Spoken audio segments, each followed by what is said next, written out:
a human explorer named Ethan, wandering through a mysterious planet in a far galaxy. He notices an alien city glowing in the twilight, unlike anything humans have ever seen. Tall crystalline towers, hovering lights, and soft humming sounds fill the air. Ethan is cautious but curious. He spots a single alien woman walking gracefully toward him. Her appearance is ethereal, tall, slender, glowing blue skin, large luminous eyes, and long flowing hair that seems to shimmer like starlight. She speaks telepathically, and Ethan hears a gentle, melodic voice in his mind. "I have been waiting for you. Please, come with me." Despite feeling a mix of fear and fascination, Ethan hesitates. The alien woman smiles and gestures toward her home. Ethan follows her through winding streets that seem almost alive, with colors shifting and walls glowing faintly. As they arrive at her home, Ethan freezes. The door opens to reveal a large, otherworldly mansion, filled with dozens of alien women. Each woman is slightly different. Some have shimmering wings, some have elongated limbs, and some emit soft musical tones when they move. Ethan feels overwhelmed and almost paralyzed by the sight. He notices the alien women staring at him with curious and unreadable expressions. The first alien woman, Lyra, speaks again, trying to comfort him. "Welcome to my channel Sci-Fi Love Story. Thanks for watching. Please like and subscribe."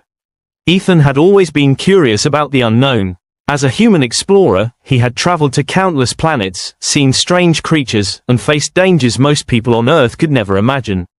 But nothing prepared him for what he saw on HFY-7, a planet tucked deep in a distant galaxy. The moment he landed, he felt a strange pull, an invisible force guiding him toward something he could not yet understand.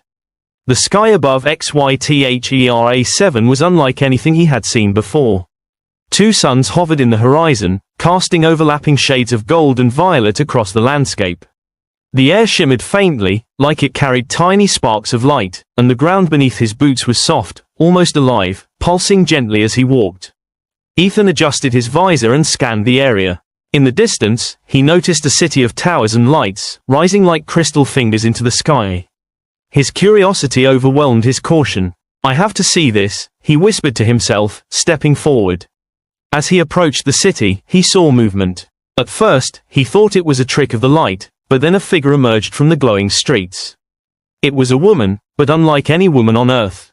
She was tall and slender, with skin that shimmered in shades of blue and silver, and eyes that glowed faintly like twin moons. Her hair flowed behind her as if caught in a breeze that Ethan could not feel. She stopped a few meters away and raised a hand in greeting. Then, to Ethan's shock, he heard a voice in his mind, clear and melodic. "I have been waiting for you. Please, come with me." Ethan froze. His mouth opened, but no words came out. Am I hearing things?" he whispered aloud. But the voice spoke again, soft and insistent. "Do not fear. You are safe." The woman stepped closer, her presence strangely calming. She gestured toward a building in the heart of the city. Its walls glowed faintly, and floating lights danced around the entrance. The doors seemed enormous, made of some smooth, reflective material that mirrored Ethan's wide-eyed expression. Ethan hesitated. Every fiber in his body screamed danger, but he was also drawn to her, to the mystery of this place. His feet moved forward slowly, almost against his will, as the woman led him along winding streets that seemed to pulse with life. The walls shimmered and shifted, colors changing like the auroras back on Earth, but faster, almost as if the city itself was breathing. Finally, they reached the building. Ethan looked up at the towering structure, feeling small and out of place. The woman paused at the doorway and turned to him. "This is my home. Will you come inside?" she asked telepathically. Ethan swallowed hard. The door slowly opened, and what he saw made him freeze completely. The room inside was enormous, far larger than any human building he had ever entered. But it was not empty. Every corner of the mansion seemed alive with movement, yet the occupants moved gracefully, almost floating. And there were women, dozens of them, all staring at him.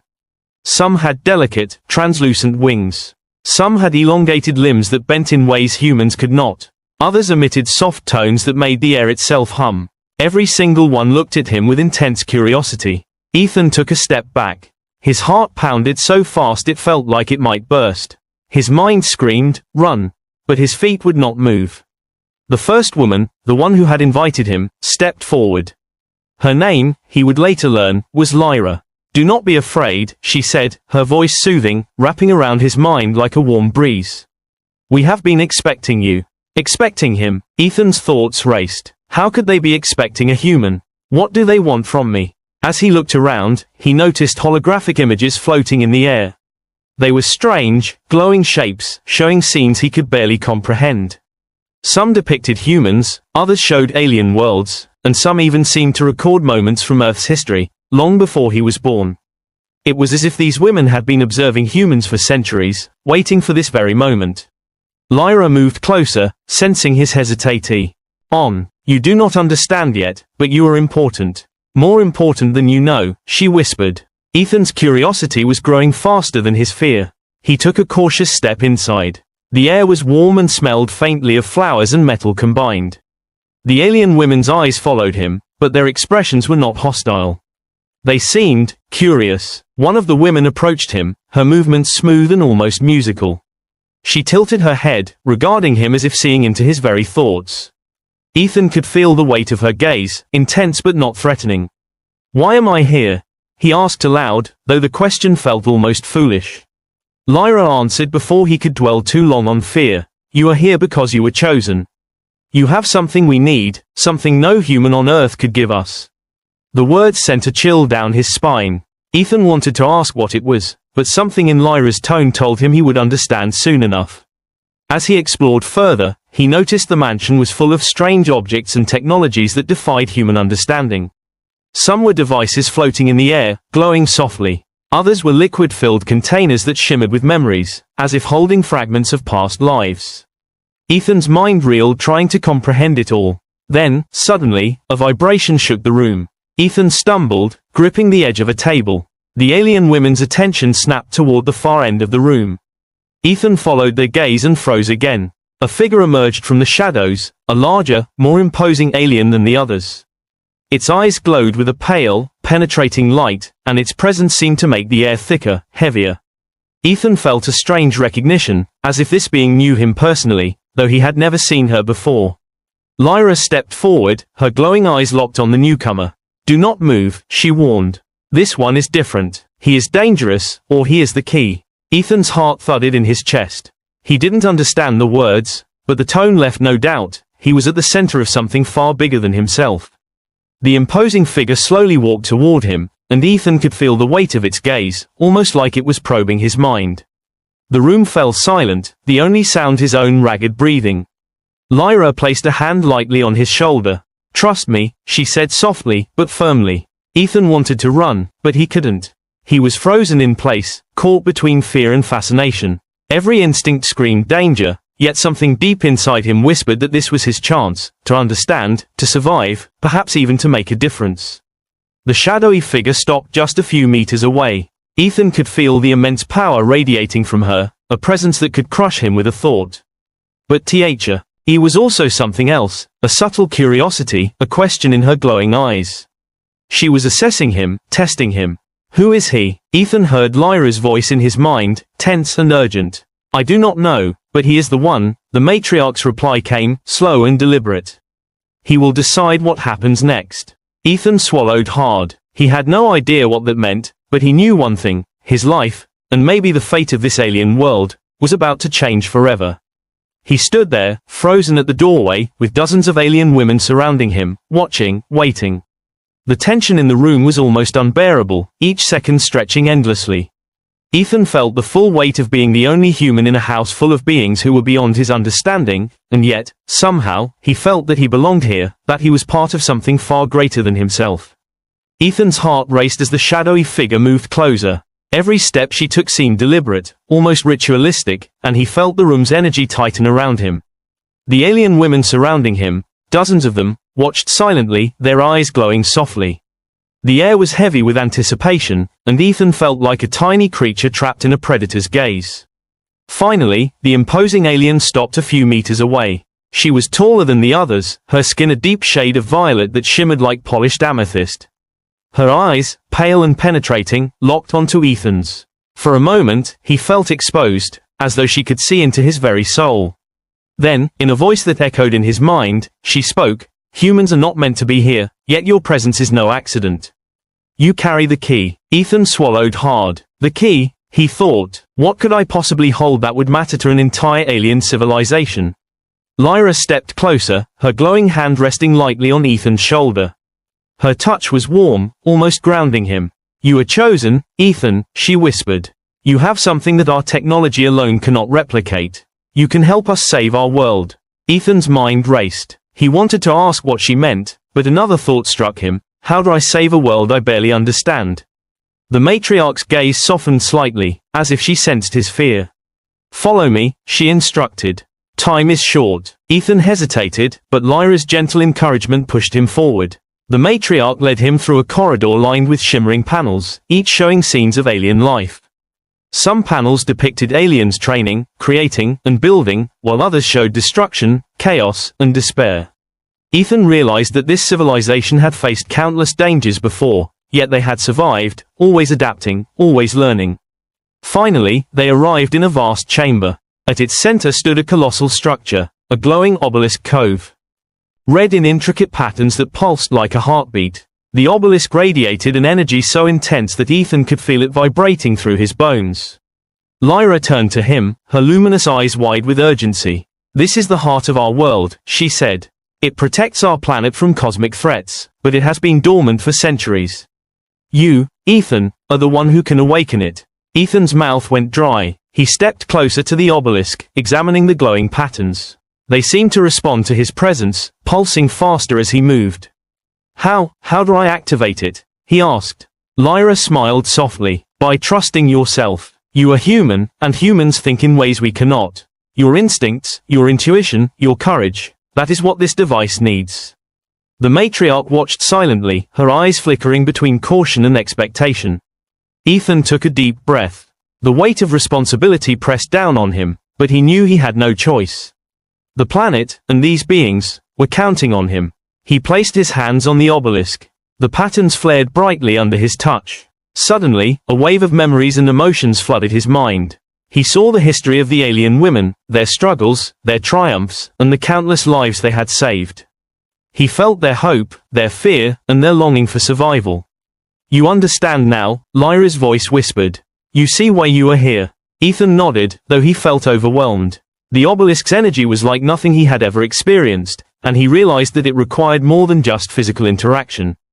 It demanded belief, focus, and courage. He closed his eyes, letting his mind clear. He thought of Earth, of humanity, of the idea that one species could help another survive. And then, slowly, he channeled that trust into the obelisk. A low hum began to fill the chamber. The alien women gathered around, their forms glowing brighter as the energy built. Ethan could feel the obelisk responding to him, pulsating in rhythm with his heartbeat. Then, without warning, the room was shaken by a violent tremor.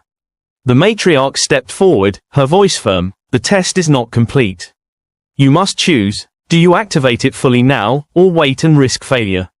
Ethan's mind raced. He had seen the devastation that had nearly destroyed this planet before.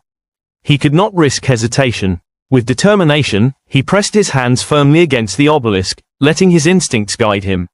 A blinding light erupted, filling the chamber. Ethan felt the energy surge through him, powerful yet strangely comforting. The obelisk's patterns danced and intertwined, reaching out into the planet, sending waves of protective energy across XYTHERA7. The alien women gasped in awe as the energy spread. Ethan felt a strange warmth, a connection, forming between him and the planet. He realized that this world, its people, and he himself were now linked in ways beyond understanding. When the light finally subsided, the chamber was calm. The obelisk glowed softly, its energy stable and serene. Ethan fell to his knees, exhausted but relieved. Lyra knelt beside him, her hand glowing as she placed it on his shoulder. You have done it, she said, her voice filled with awe and gratitude. You have saved us. The matriarch stepped forward, her imposing figure now calm and regal. She studied Ethan for a moment, then nodded. You are more than a human, she said. You are a bridge between our worlds. Your courage, your insight, and your heart have proven invaluable. Today, you are part of us. Ethan could hardly believe it. Just hours ago, he had been terrified at the doorway, frozen and unsure. Now, he had not only survived but helped save an entire civilization. The alien women surrounded him, their faces glowing with relief and joy. They spoke in melodic tones, some even laughing softly. Ethan felt a sense of belonging he had never experienced before. He realized that these beings, so different from humans, were not just allies, they were friends, mentors, and perhaps even a new family. Lyra helped him to his feet. "There is still much to learn," she said. "But for now, rest. You have earned it." Ethan looked around the chamber one last time. The obelisk stood tall and steady, a symbol of hope and unity. He felt a deep connection to HFYSciFi and its people. He understood that his journey was only beginning, that he had been chosen for reasons he might never fully understand, but he was ready to embrace it. As he stepped toward the balcony, overlooking the glowing city, he saw the twin suns setting together, casting a peaceful light across the horizon. The city shimmered like a living gem, safe and vibrant. For the first time in his life, Ethan felt truly at peace. Lyra appeared beside him, smiling softly. "You see now," she said, "that courage is not the absence of fear, but the choice to act despite it.